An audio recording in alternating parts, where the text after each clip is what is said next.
You are watching Revelations. We are the biggest spiritual platform. Today we are here with a great guest. Moana must say, bring him again, oh, bring him again, oh, bring him again, oh. Now, Mama, the topic I come. And we've brought him again. Dr. Kwesi Moakwaba.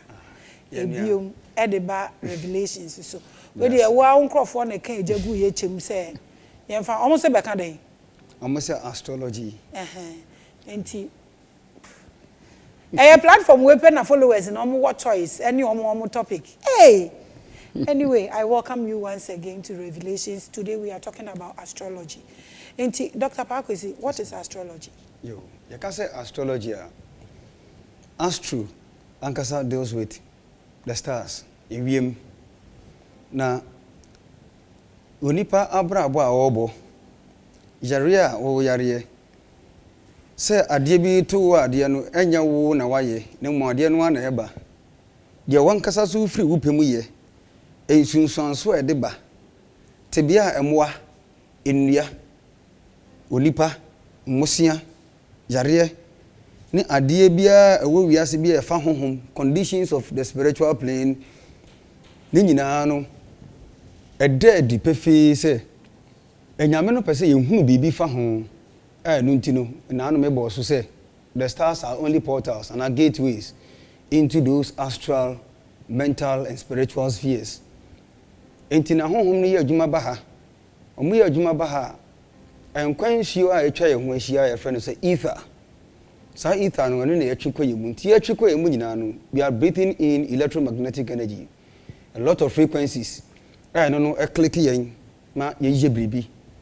Situation is in the situation when happenings in the it is the macro universe that is vomiting out the AC. Your reaction to it creates another effect. Inti akwa se eja ni oba edi nkomo. Me na me oba wiase ketwa. Wiase kase no ene me papa me ni di nkomo. Enti no de meye, de medwene, de meka the metinka bia no a question maybe sa mpapa enti mpapa so di anu ye bebre me enti there is one particular principle holding both of us a journey of by a friend the principle of karma, that is action and as a cause and effect enti me bibia na afi a janati ekoka na ono so di obe no so ye cause but a effect wa meme ha in a form of situation na me so ma reactive bioma I have caused. But situation nankasa na edi kan be click me no so eye effect of me so me cause ti de obi aye bia cause but the click obi a eno nti cause a de no eye effect on each one's side enti we no ana afi ye hunu say ensuruma nson my friend said the 7 stars, they are the kings within the 12 directions of space enti sa ahimfu nson no Omona omubedi akaginamu ejina ejani obantem the micro universe and the macro universe na omo play omo role to say de ese na efata na maade no adwene ne ntiase abamu nipa mienu ni ntem sa nti sa 7 stars no ye be friends planet bi ejina ho bia no eye niam mienu oye adwuma on onipa ne side, that is the micro side na wasan ye adwuma e wo the macro side wiase kese ne side se oye adwuma wo nipa ne side a oye adwuma to say behavior and I say behavioral characteristics. The me na die I friend say personality, what you appear to be in other people's eyes. Planet no play the role ewo ho. But say osan play the role ewo the macro universe and your friend is a fit. I know the happenings. Into wo de na say Mars wo ya Martian na Mars de na wo afa no. Your sense of Mars ewo the macro universe and so you need where the as the happenings and now what transpires around you. And then the friend said the hidden side of life. And yet the mere physical characteristics na ye na die no as of thought, emotions, actions from my spirit. There be another the one aspect of planet na we ni hwedi or me side. Na mo wiase ne die ne die eji ni hwedi in a form of accident. Wo hwa na good luck bi apia ma wo. Eyi ni hwedi obi wo ha ebe wo no na toku da na komam. Obi wo ho wa o ha onyinsen pe na sai. Obi susu wo ho a o hye ne ba bi. O dwe ne ho bon se ka atifi na mane na fa ne ho na beku no.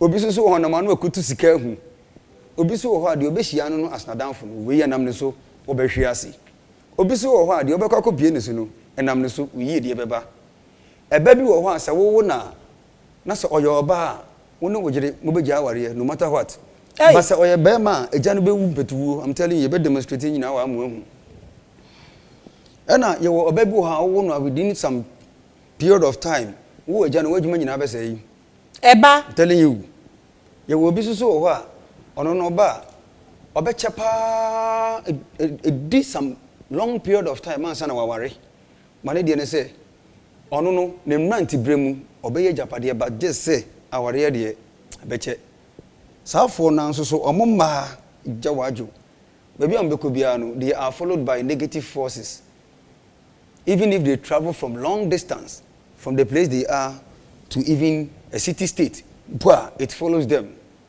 into omo share great misfortunes in their marital life and ye wo mo ho a say ye wo mo within some period of time ma eja ni enani nyini che but enanu be di kan wu enche in 2 years I'm telling you enye to wankasa personally nko na mom no wo ye eja ana wo ye na wo ba bi wo ebre bi mu a see ha kire wo nso so ba bi a wo di abrabo no be kwa akosi obi wo ha ware na woni ne ntina dan ba komo da a very long distance relationship ebi so wo a oware on woda obe pre basa wo nya yo obi so wo a chronic ailment yare ba ko be ko sa more than 15-20 years enko eno so na de ne be ko obi wo ho yare enche na yare ne ko enti ewo bia ne ne de ti ni nyina ye enye ni nipa ne pe but the plan eno ne ye fra ne drama drama na mom you caused it in your past life enti de wo ye ni sunsanso no ye be wo no ye de atopa ye de twen ho and my friend say fate. Do you know, sir, this past life thing, people don't want to hear. People don't even believe in it. I know, dear. Sadiachi, na say, if we are was raw, the fact is, Sadiachi, if we are not blocking the face of the stars, doesn't mean that they are not working on. And I said they are not there. And here, Ujidi no bet me and the OPB, and then who now say, okay, say, you don't have the opportunity to come back to tell anyone what you are experiencing over there. In the hard year, ye jai obi apaman de opebia no obetimi ade echi na mum no ento se obehunu no na kachi ento se obehunu na yes I'm telling you enti no ye ready akọ past life ekohwe de wo be ye ade na wo be ye no de enti a wo ye na hunsunsanso nie me a kire de enti e ba ne sa ade weni na wo ye de wo ye wa hansonso for example se planet bit is a Mars e be pie wo afa as e bia yemfa micro universe personality frontal nipa kono yo bia onye no fom so ntum the person doesn't accept his or her mistake or your own master and our face so o yo bi so say oba enya sa nipa kono as bema otumi tin sika sa na o ja no na ko enti we no say sadi we bebe wa fa your baby a friend say square na kire say ya wo wa 4 months ahead of you mistakes obe cause nyina na eho na wo and 4 months behind you. Baby, I want 4 months behind you. I also saw mistakes here. No 7 months before you, dear. The way you know, and one get here, and never will say true. Say ya woo, telling you. Ya woo abadumano. And then the obey to Yasokano. Ya 7 months biano. Oh how was what this wa and dear be obey ya 1 year biano eba. 57 months. I'm telling you. But Papa obey no so papa no so aketua wo ho. I won say ka abone no yaka de wo ye. Ena yaka de no e de ato ho. Ena wo ba de enye no so de eye no so a 2 months before you. Eye de wo no wo be ye but ade ne be ye. But 5 months before you. Eye de no won fa effort in hyem na mom no ade na nkasa taataa. Te say opportunity. E de taataa wo twu hu firi hu kra nya yi na abeka won sa. Na 5 months so de abofra 5 months ade no be. Oh, ayo bia anya kola nko enti no bia ye wo no 5 months ahead of you. O positive karma de obey ye no papa no na ketua ba. Wo ho. Na mo 7 months before you de wan nye ne yie no. De ya adesoa na be ya adwene da edadwene kodanda epinisi na bebrese de ma wo no na ho soso na mo ya ba. Eso a ofiri ye wo a wanya 7 months no. Oh, ande mfa ho. Ebedi wachi sa kopim ta ma o de be free hako. Hey! To be a short life, ebi o long life obi o ha na de no a short life but enya de a are there solutions to these things? Yeah, your solutions were this what me master the friend said the mental zodiac, how to travel through time with the mind. Huh? And your the 7 planetary stance and I say rhythmic movement. What me compensate time before you. Yes. Break it down. You can say mental zodiac. Mental zodiac deals with a strong imagination. Clear. Yedi be yeni yedi. To travel through time. Ebia 4 months before you, there is going to be a great error on your side. Ebe cause will downfall within the next 7 months. Internally, ube meditate. Then you move into the future 4 months ahead. When in planet are really hot at that time. When in science require them say over here the sun sign, decan sign, dodica sign, identity sign. Okwa no okoi sa ade na friwo.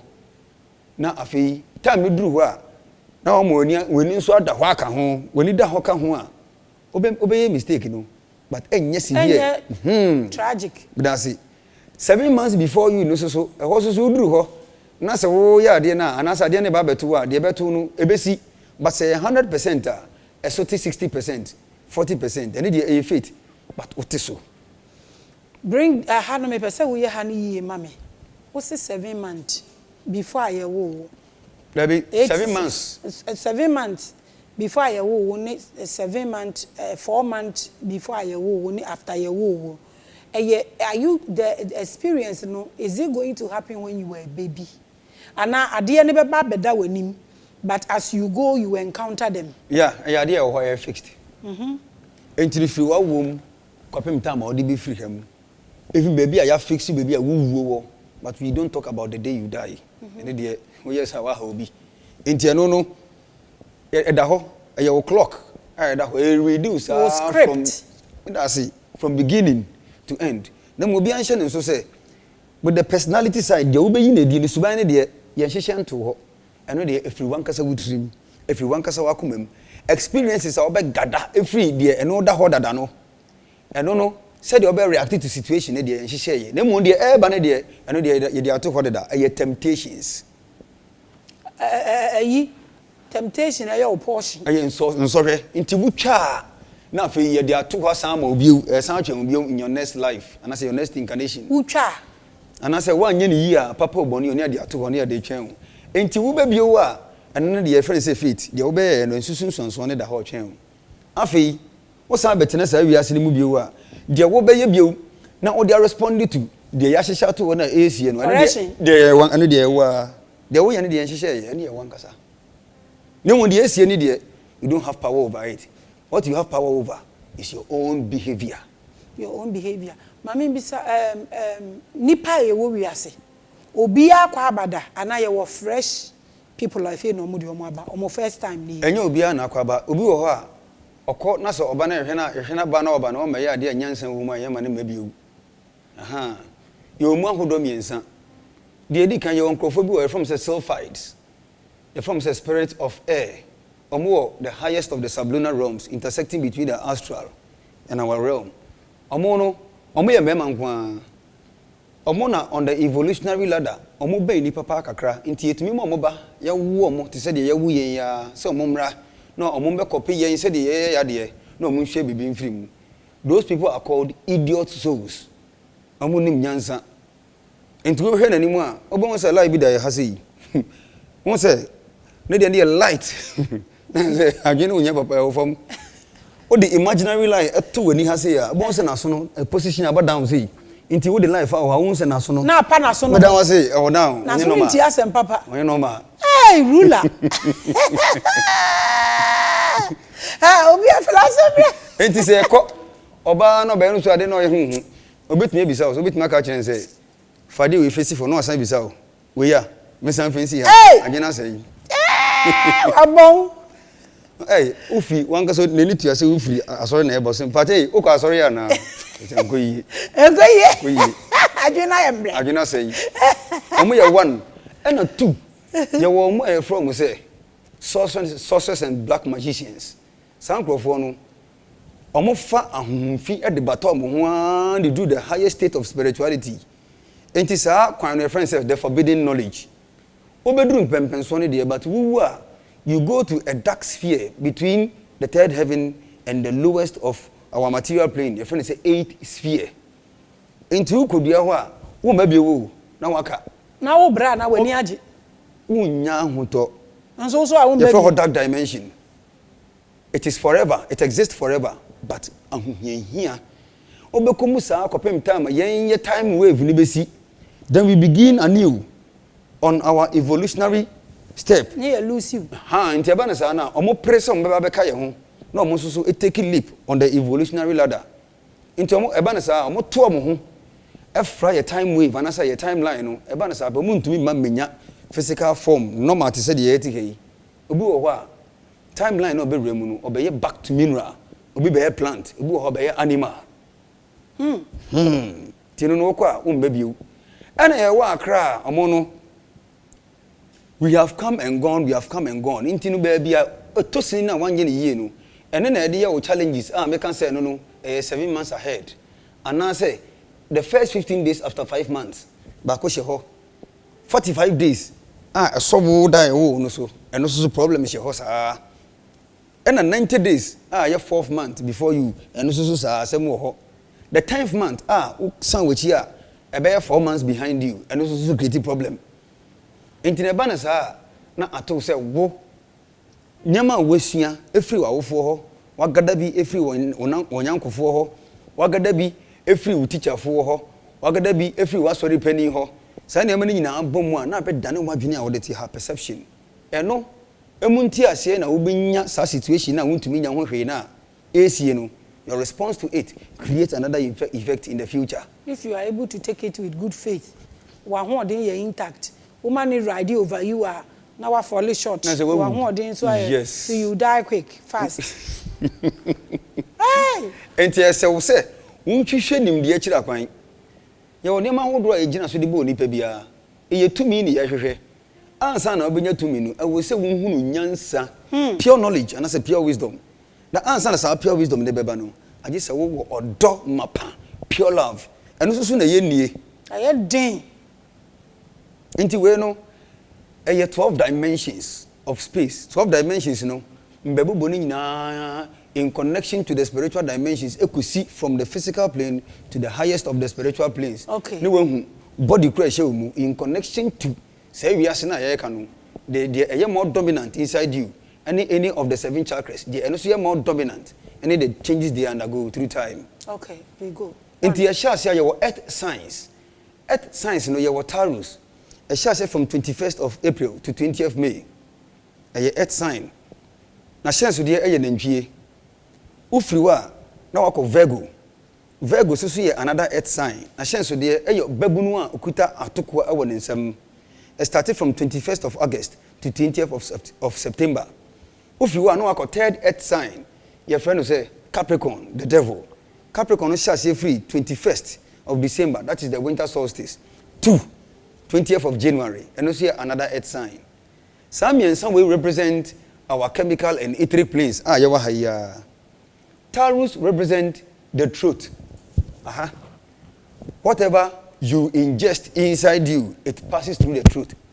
Untumi ndoji mfa bebia nti yedidi efa ha ohome a efa ha ena wonum so a efa ha your friend say absorption nti your food solid into liquid ena gas jamframa and you know it passes through these 3 things. These 3 things passes through the truth and it enters our body.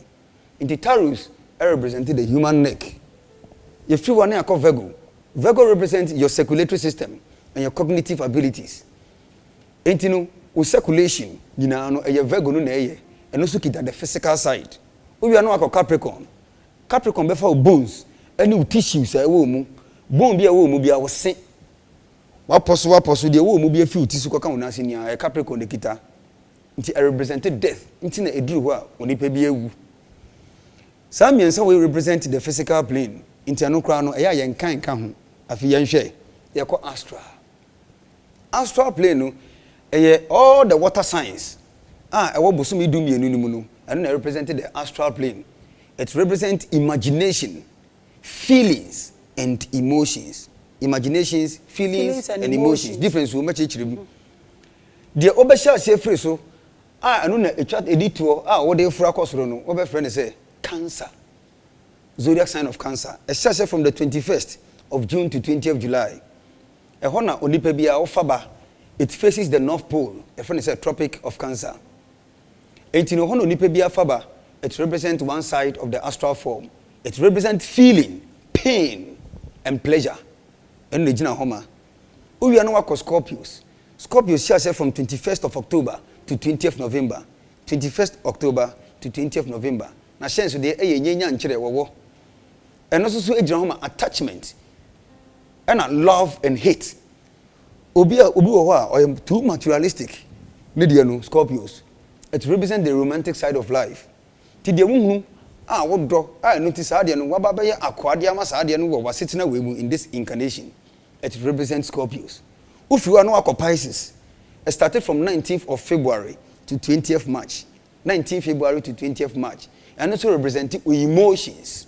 Now, what is the difference between emotions and feelings? Make us say wutie. Wo hwe obi wo ha.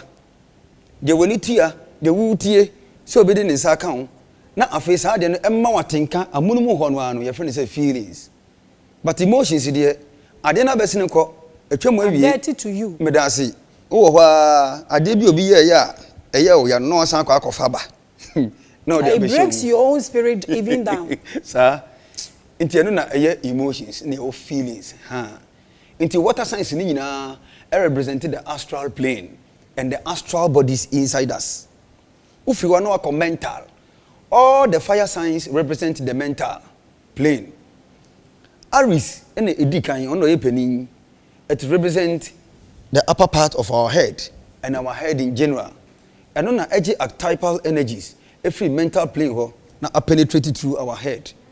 Say ya homia, ya wan homebia, I don't know, a so yadini weswa de kosi esisi a friend says spinal cord.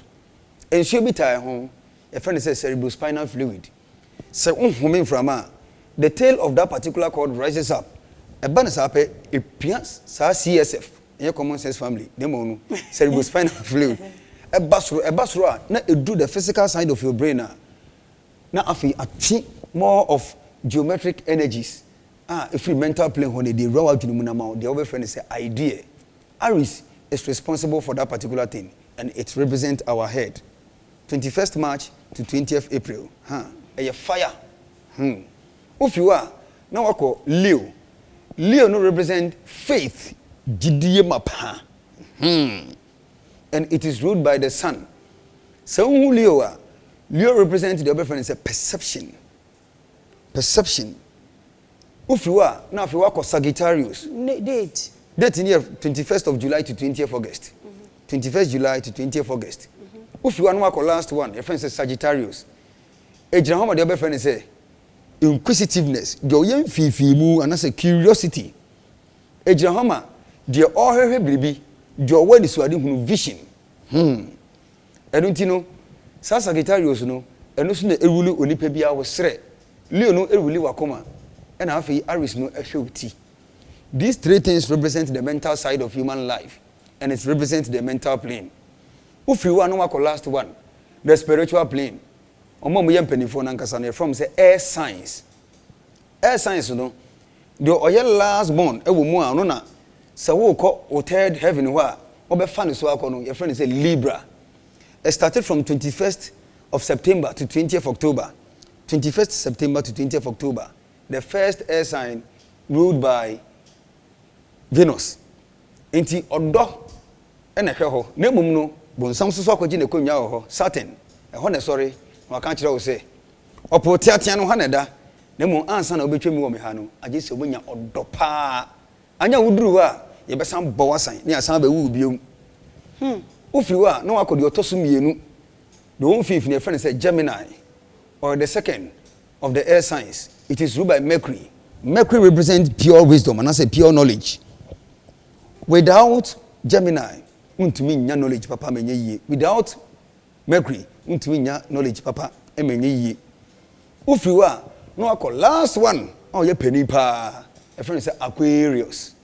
Ya Aquarian age ya wo mi.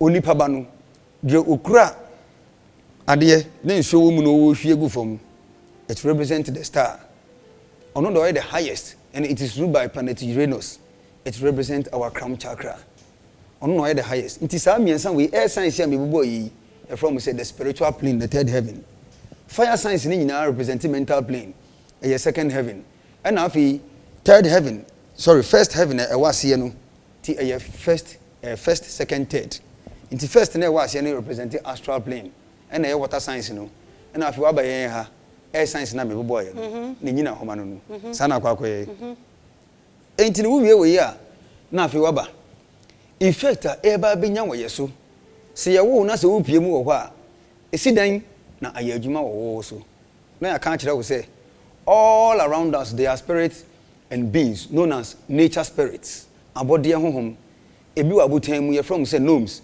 ebi won suom undins ebi won from themselves na ebi wo jam ye from say salamanders omo no mo hwe say no ba ye be fefe wasase ni mu omo fa enkwansio ita na etwa ye ho ahia no na omo abo na omo de ayade no te say de ya show mo free spiritual plane ho na omo nsaka information no through what you call telepathic communication enunti no afi ye behwe se wo soso bibi tumi bowura mu koye adwuma ba anase wo gina ha se ya se wa na wo koso there are tiny spirits like selves like salamanders like gnomes that enter us and go out they work within our etheric bodies no omo hwe se ni pedua na nyini through this physical science omo ye papa no omo ye boni oh say community salamanders omo no man krofo no weed ni ade salamander no tini no one of ma ho kwan that's what they do I know about it one of ma ho kwan no obonifo na efo no say Satan no na wa chi omo na de omo ye adwuma na e kura so omo nya adwuma ba nti da be omo so ye papa ho say de yeso ba nipa afemu a ye papa ne boni salamander yo ye je yo ma ye je oti ejemu yo man krofo hye de papa be no they come physical omo so mba physical e ma hu omo de bia so nim so omo okay how do I know say this is we oti we salamander say eduru fu mu na tide na ekoso ya sase ni mu no e wo soro e ma ya sase ne bobo yeah into for example gnomes omo abotemu sometimes they disappear into the astral say no hu anyare na mo ntimi anyira anko astral na se moboye ne beto na they appear in the physical plane and you call them toads but salamanders there omangasa de omope to transmute their cells from the subtle to the atomic abu hu omo from say snake lizard from say salamanders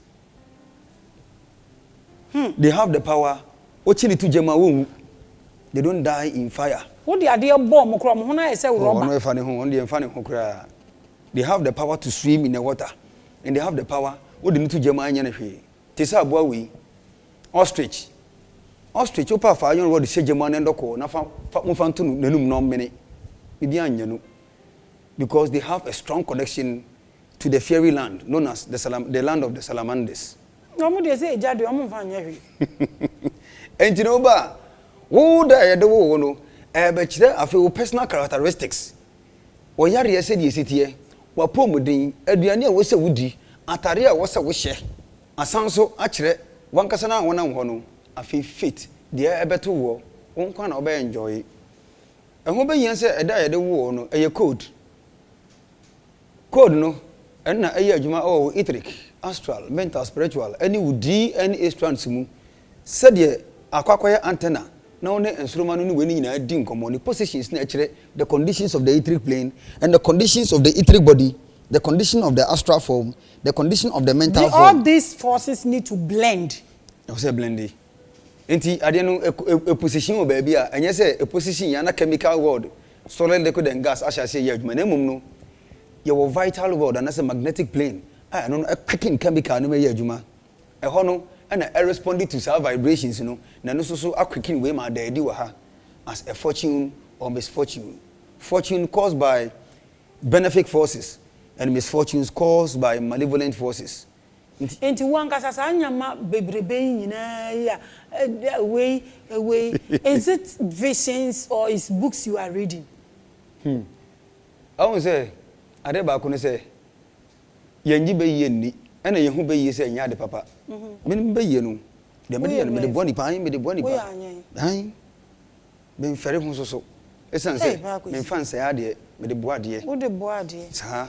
Do you have a school? I wish I can open a school for you. Do you have a school? I don't have a school. Why? Obi ebi ma me be me de. Why? Esan se nipa nyante ade na se A deep teachings. because Now the work I can bubo mu na wo said wo yi benku ni ade ni balance. You need to groom the youth. You need to have a school. Seriously. Maame Grace me come for my emotional. Baby mommy why? Baby mommy mama now I head mistress. Hey, this is what we need to teach our children.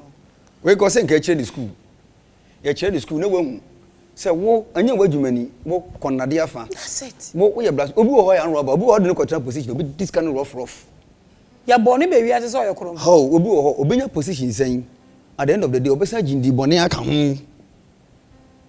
Or you criminal by nature. Obi wo ho ya armed robber. Obi wo ho ya shawo. Ya de wo no. Eja waju. Wo de wo pa. Ya do asawo no be bop. Wo de pa me de na me pese. Wo body ti ni say na. Ha, na akire wo fie wo how na wankasa wati wo wankasa wo TV na wa shawo na wo bo no. Eye gift. Ya your friend. Ofre. Hey! You go hand sa. Your nkrofo bi wo ho mo no. Okoware a enye be ma na dwuma oye. Enye be ma no. Se na koma nye anase ni suban ye se oye kwadwofo enfa no ne de ne se ope be ma obe padwa no ne de no no oye okay. Suban na eti ni mu no. Honam de. Ye honam de tomatoes. Opo bi obe satisfy no. Hey! Over satisfaction. You bu ho a naturally oya zan. You bu ho yo ba but ye wo mu date bi oye kromfo ne sa ha no. But eduru ba bi a omugyae. Emema no so wo abon se oba na wo bebre. Or you call for 1, 2, 3 days be kakraba ne nsema na relax it. Ko driver not in the car na must spare for ko ni nyina ho. Ne script or the abewiase. I say I didn't too but wo de obeyi na die no. When you allow the situation to overcome you, you become a slave. When you get to know something, knowledge becomes your slave. This is the get to know something no is the issue. One communication no empower media met me ama wa every week. This is what I'm always talking about. When you know your script, you have unim pain a womb, unim fail as a womb. Now why you come strong, yes, so true. You go through it so that you don't go and come back to become a tree. You say, and about 12 pepe, na devil, na ejina me, maybe I me wo. Etino, when we say gal for me no biba, baby no betimi escape. Oh ya ba ye wo sushedro ye wo we nam so we dro no san so 1.5 me say memo 20 Ghana for mama me bia na masanji na mahade de tie anti sa mienu no mo ba ye no omo nya papa de wo nya no enya kwa wo bibi atumi free baby abedane ne hu nipa e ba wo nchen ba ye wade e be so hwe ma baby ana say e be so hwe ma udidi na tem e ka situation no na mom no the way obe respond to situation no udi na tem wi a na be kire say wunia your next life about the amount but unim na head or bape na we hu ti o de atem didie ni ba you understand say or you sick and or your temptation no why escape. We don't understand anything. 2001 1995 1993 na mermaids free on timeline mu e wo nsuase astral e ba ye ha sata mu hu omo a omtri nyina ego machi and make up ya yi sata mu omo na omo ye. But when they traveled into our timeline, you say, "Eh, me who be? Me say we born so born hwini. Me tin we nyina egu na chi, eh, oye kokko no ho fe." Sa be na wo hwe entade aye hye pa. In fact, obi de kakra ko bi mpo bo de tie ni. Na sa address ni bi ni ho. They come from a different timeline. What we say, the future. Sa time na e past too. Inte na e future and dress and go for dressy and the same thing. The same thing. Good. Your uncle will travel 460 years from the future into our timeline, but we cannot recognize them. You won't even understand them. When they speak, now what do you mean? Yeah. And easy. Obi to me 2300 BC. Echo information our Hermes Megistus war at the by present timeline. Obi to me 1200 BC. E contacting Moses time. Echo father or the ba. Almost all your before. Oh. Baye ben. Eh no na brofo ni edisiation mo man ya ti kan. Almost all your before. Oh. ya bo shira yen ahampo na ubrei na heaven wa hia o kwakwaji wani wo ahampo na ubrei ye heaven no ye die ne ba ha siesie ha na ye ha yie na honto yankasa bese ha but ye ba ha adwen nan kasa sai ene odona ye ka no eni ho. Go right now and look at the purgatorial region, how people are screaming over there. You can say easy. There is a small invisible atom found at the upper left corner of our heart. And no, and download every information. They will share, they will tear, they will share. No baby, I will download the information in your go. No way you be appear at their back as memory. Wrong. And it's a the moment I'll be whooped, now fee, I shall see a equal reverse. Now, where would I? Oh, send it. What do you remember? Where would I? Oh, would you see, but make I didn't pay into Sammy. But won't you be so said last 2 weeks? You were done up at dinner with your refi. But also to make I said you better tap into where you download your stuff and then also a problem. Ever catch your side. Education need to walk why I say yes. Into Bayin a year, Jibe, Nabayin, a fabua woman, no fabua into me, nothing. Yeah, be dear Nadia. Oh, Madame Wapa. What a boy, Michelle saying, you know, 2018. You shall see, oh, hey, the Hebrew Vasi, you, then you, oh, can't depano, and I'm not sweaty. I'm so cramming the paper class, sorry, but I mean, crabbing, come and dance and women. Then your uncle. Me and Cassam Chucho, and come and dance and women. Ain't you obey Yajibe, you know, na yabe enough of bois, yada de papa. Them uncle Johnny group will be a bemo bay ya. Okodana just sorry to go baby. Would they be Obia will be dear. Obia will be a bit added, and let I know. I don't know that and easy. We are trying to communicate, but yet ding. I don't know that you. Senior BSC say, Bram, on the bottom for difference, a woman say, or down careful, or what if ye? And you be an open. You understand everything. I didn't cry near Bay, yes, here, Uncle for Betty, as in yes. And you'll be a Betty, no more the Ebano. Say a be and wooer. Yami, anyone say, mem. Until say be shiko na bibi asesa akoko na ewom no dia ba no bebre bewu I said this so na amma na wo benya duane adi na wo konya hoden konya koye uwie hwan de na ba bidi boni so bebre na wo benya daje konya classroom no lecture wo ko lecture hwan na duane no obi Let's start from children like 2 years. Let's start from children like 2 years. Ma wo meba they need to teach them. You are quite fast to teach them. We need to teach them. Don't eat a big crowd or where do you big cry? And yes, how the good system. Obey it slow. Yeah. How do we communicate this? Yeah. I just say, Ebusian woman. Ebusian, I never be a Koya, Debia Beshabusian, Muna Adia, two person and Nim Yansa. To himself, I didn't know the Banabehamo, not the Betum. There be. You'll never be below why you call for the battalion one. Mammy. Yeah. Obiewu. The moment Obiewu to was a bram, or having a vision, nobody in any debut. At that time, there is a portal in the North Pole which opens the bridge connecting the land of the dead and the land of the living. Ebia, your demons be a mobile higher from say drug, D-R-U-G, and on the drag no. Into a mobile, if you know that on be taking possession of the body. I feel what obey no, on what you was so astral form no. I don't papa be say obi wu anka say omusie ni immediately. Nti na nanom nyim nyansa say ukwaye na say wo ba ade asi ho de asi ho no eyekosua eyegenya eye adwira eyegbe na wo de akokoro nsa eye ntuma no wuro se ba ho o de bewura ho bewura dem ye ne abia broso ha sa de simoje na hwe egu amaye enu na eye sa no ha erade nwa na beti asem we ase enu nti say wo kohwe funu a ade de pam sa no man any man miensa one nantwie young nantwie na dwonso ye to so mienu nyanya adwira dwen ena de nkruma ne kosua ne nkyene ye de yi ena afi kraman fita tuntum bia ni mu ono so tumi pam sa honhom no e mo san ko back to baby amu free ba ye then so kraman no hwefu no sa no de ohunu no eni nya ne betumi aboso wa ha nanso yen yenti asem ebiew so oba ye ne menses a yendi na duane oba ye ne menses a ye ne nna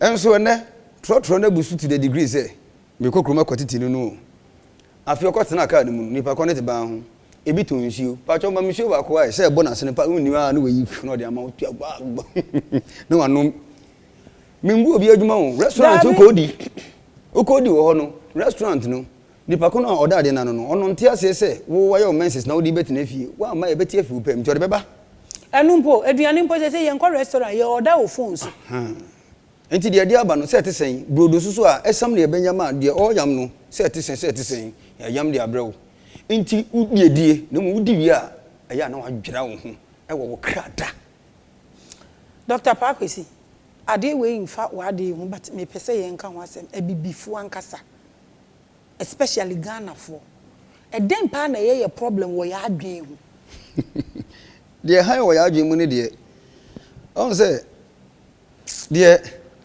brodi ni pese wo ye no na onu nso no o ma wo ye no say wo ma ne koso e na sikite wo nyina ne say the whole of our population global population you 3 billion of nkrophobia from say alpha draconians almost shape shifting ability almost frying almost na tete ebi the banks and ebi high religious leaders ebi wa or engage in one of the big corporations ebi wa politics and kan kese almost 3 million they are 1% of our species edi from say elites they are controlling the rest in the world ebi ba as philosophers in the ancient times ebe masters of the brotherhood to say order of the golden dawn to say ancient and mystic order of Melchizedek ni ade ayem bobodi nka ho omoba no mbe kire kwa yemfa so mu wiase mfa inventors originators thinkers philosophers into be here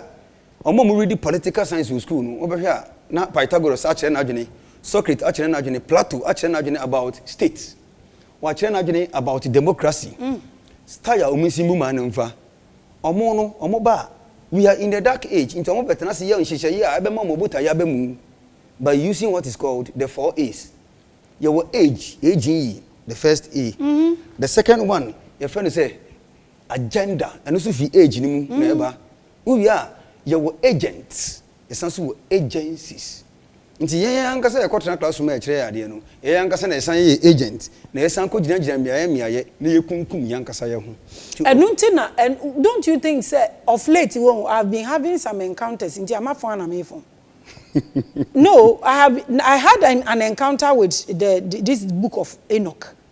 It's not part of the Bible. Okay. And niama mi hu no e frustrate me e hye me so for Africa. And until me bisa o say ya dwen ne te sen because me feel say ye mpese e be use adwen ye mpese e be read ye mpese e be sua po ni ye hu. E dey Africa pa be ye but ye na be na gise bebrewu. E ho na me mpe no. Ane so de ye twe mu tan. E ye de ya kire. O twe mu tan. Omo susu a omo ma de no nkọ na nim nka koka be de na si. Nothing can change it. Agise atoro ye nchemba. Te se de mmiri bi utina pistim de mo friend say Noah no. Enso ni be say wiase during the Tarian epoch. I spoke about this thing this and ayo. No. Ye shi bebre aka kakra bi a sha de mo sha ase no. Sasoso na we soso bebre na be shi. Na be kakra bi na de mo sha ase biu. Because the first 720 years you find it easy. Because 10,000 BC timeline is affecting our present timeline. Yeah. What better than what I know? Untuminani. Our brofun pope have a srediani. Namoba. Yes, you are Sham Nadia Mamose. Into the only solution to this particular problem, they say, best Sanyagini. Nay, for agriculture is the key. I spoke about this thing. And also sooner Bronisu to say, Mo, make sure some more Jimmy. More dream na mako back. Almost said the secondary school when you get into this system now make like the book of Enoch, everything na your strength no is taken.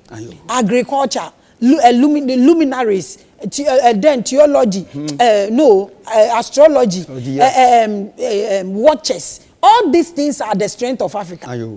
eno so na ya to egu kan wa sempa usuro anse poni no o sheda sisi schools esi bush erade nti we rough ani am bisa se mo ko se boarding am ko dead room no ba ndua na wo ho no ede no hu fa ho wo ko da ho because wo be mistake and now be stop mo na etwa mo do nti wo be free wo be ba no na do no wo hu se eye negative kaso ma say nti ye yankasa ho ya adwene nankasa no atetia pansam asai apro we ya na hwia wo ye se wo be kan so na they attack you enye se o mo attack so be didi wa tempo no mo eja o mo hwehwe all angles o hwehwe bia I will go and I'll come back adwuma ni yen you want to go and come back my mother doesn't want me to go and come back I was so the end of the age 2160 years na ye kono I was so na wie ye but Mayans I am Mexicans a shenkom no omo shenkom say natural disaster no enye ekom anase okon ne mo ka na foforo say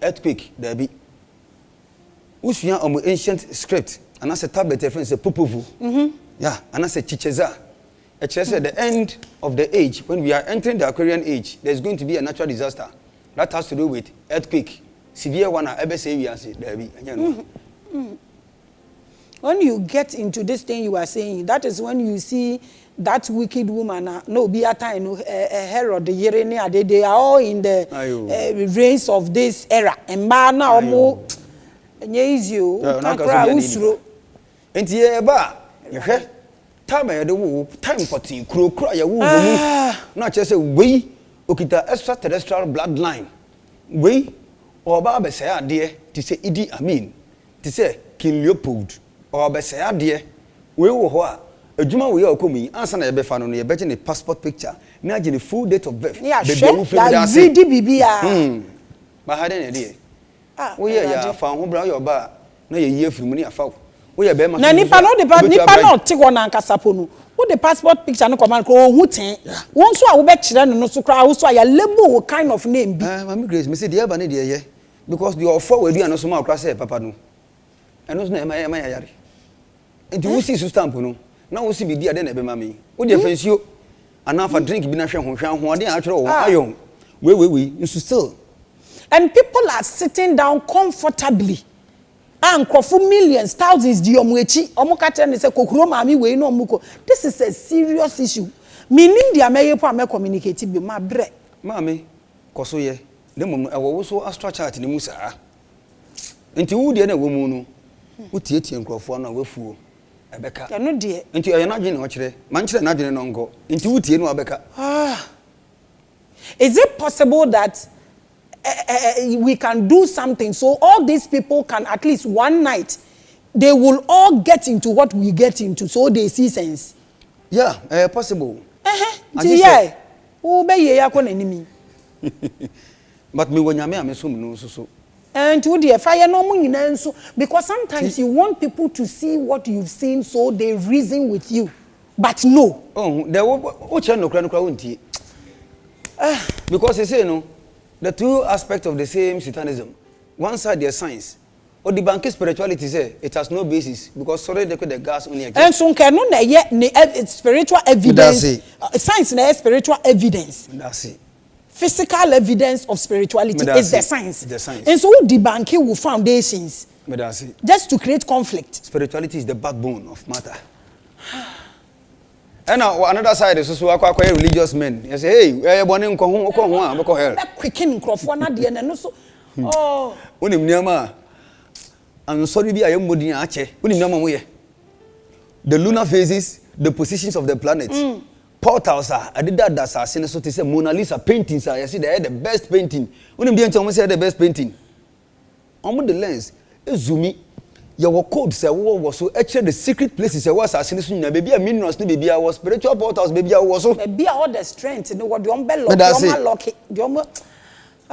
you are watching Revelations so sometimes why frustrated like it's frustrating like seriously I know you did in astrology no ye di bia nyoma your time e di bia dey celebrate our festival within this particular period I didn't celebrate Halloween I didn't know what kind of pledge I will say I promise on my honor by Queen Elizabeth and Awaya. I didn't say some catch a motherland. Now I feel say through the blood and toil of our fathers, and you can fatherland. e de na kwa mother na mother no be ye honor na o pledge mana na wo go school na wo gina ho anopa na wo yete soja din na wo san ko na e kire wo RMB na wo san ka na the days over bibia e de say we mu de na na e de begu utrim ti e wi a na asam of freedom ma me kire freedom ye de mawa dangerous see program a bi na wi ti e jawa untumi ntusu ade papa bia de program no na wo na me ka se e dan a ye wo mi se ya sorry dem ni ye se ha osofo nko a na ofa de bi ono nko na obefa but man enye se dan yi jirigu a na eja ato ha eni bre na wo de bekwa kofa ba bi osofo ne fa no just to save yourself ayo won se entina de bia no me papa me nyankopon ni bibia ka se he se ye to rocket na rocket na e ba aya na waka waye in the name of Jesus sign se rocket no se be san echi a because the heba no anu odin yamwa no yenya rocket ni bi ni bibia wa ha anu so wanfo aso etimi ne kra me se okonfo a o se o makro na bono anu so timbi na wo se esisi okoye doctrine course school why ni nyina ewie nso o yare a okwa abontin akosa ne ho yare wo kwa hoso kra wo ye nurse enti no de o kire wo na papa ene se wa wi am because ka wo gi ye no wa wi am sisi no your programming and crop for now to the degree say obi ani sa no dwuma obi akwa read and write enti no said ye your processing your man hu mam kire ade bi you can say honor simply has to do with a king or a queen in Europe, Western Europe. No mo no ba na ye won crop be from say feudal lords you can say feudal lord a lord nan ka sa say authority ti or the lordship lordship no ono so o ye honor enu ntino feudal lord no yobi a owo right to possess resources within a particular metropolis into we no call the meaning of the word metropolis ntino o possess na ma we nyina ayo modia enti ko no okodo o pese o kire o say aha na metumi na free ha kwakotena me wo nanso dem na wa ha nyina no media enti o honor na kire say your lordship the authority ondo ho enti wo sisa o de beko enti ense se o kire wade na wunya nimde ni nyansa obetimi dia dan we no na o de be obi bi wankasa why wade so obekom enti wo de na ko read and write be wie no ntumi nya hwe menyanko bi a o kire ai enne me mbodi din obehwe enti course be na oye okay university a osua aketechire insect nsom kronsuo ho nyama na osua wo wo yo de be den wo beti ni museum na wa chechi o makosim ama ya ba behwe courses ehun hia asa ye se ofie ko se school na san ye den nyama ema ye be koso nko an na ba ne sa no so ano omo akosua ne se awie no se omo defend na me ka asam no se wa ko school wo so ko ye theology wa ko ye no for 45 years asori ni gu a woni hwe abaye nti so me ye nka no kore o se sisi no aka se se bi frefre mi o person kan no correction members no so because the way we di kan account ni trimu sisi no o betu wo pa hwe nti mo hye mo ni ade sei de bia me ka se mo ya ade enye easy se o betumi apem aka che members se wunua ye mutie nyina ensa na tie o enye easy o ebi na no me kan wo se ewemu no ma no mpam nso wo na na so se anomantu a obuada na wo so wo na no be so mbosum ene na anom som abosum wo dia wo sum yehowa na omu nim nyansa no som abosum yi ubu be na omu na omubu ye wo so wo fo me be ne bi that's the book of parables in Enoch book enti so no som abosum no nim nyansa na abosum sum yankwase asem na otumi ebube na nne wo ye mode no no ye kwase na wo so bube e de kan asem a who is the fool ene embube na abo no mpane na ma ne bi ni sudi o de be ye nkwan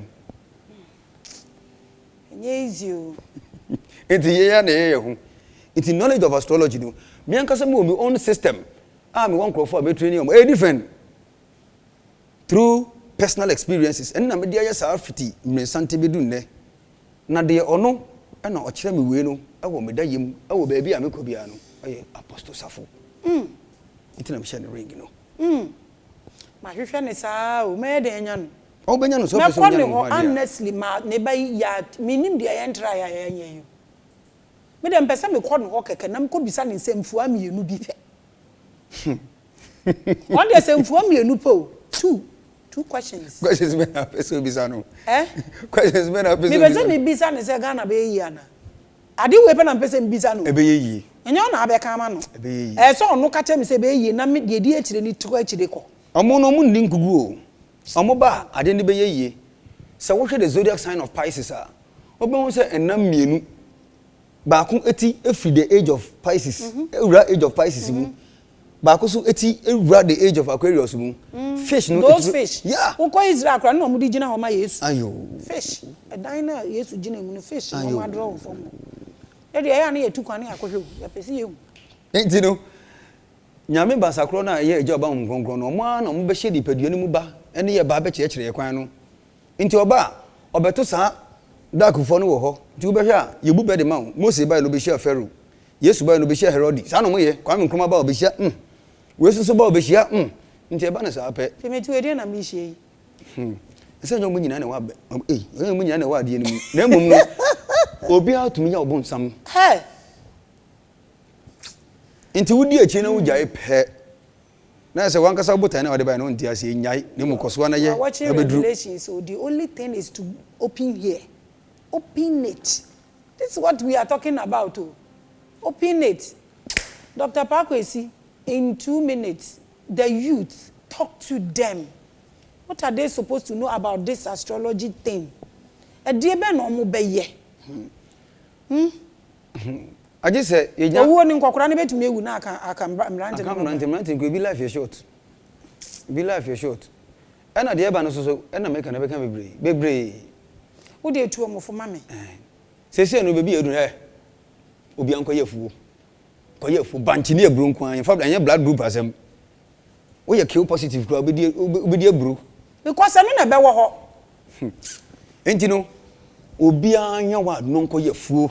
Efuo no ye wo moayen ene ye wo crop farming tu ni nyina no enkokọ emponchi ayen me de ye be ye me ba de meka che won say wo dan bi sikura na choke save yourself and save your family no uyi edi emu anie na wa hwe asesu anie na se wanwu wo mu nko ade a se wanwu wo mu nko ade a se wanwu wo mu nko ade a wo nsem e ka kire wonchirima amen se wanwu wo mu nko ade a wo nsem eka kire enchirimba sa woda anya hwimpa ka se onyame bie wada esum wate cause enye easy sa why makra wate we need baby ra meka maye motum wudi echire why.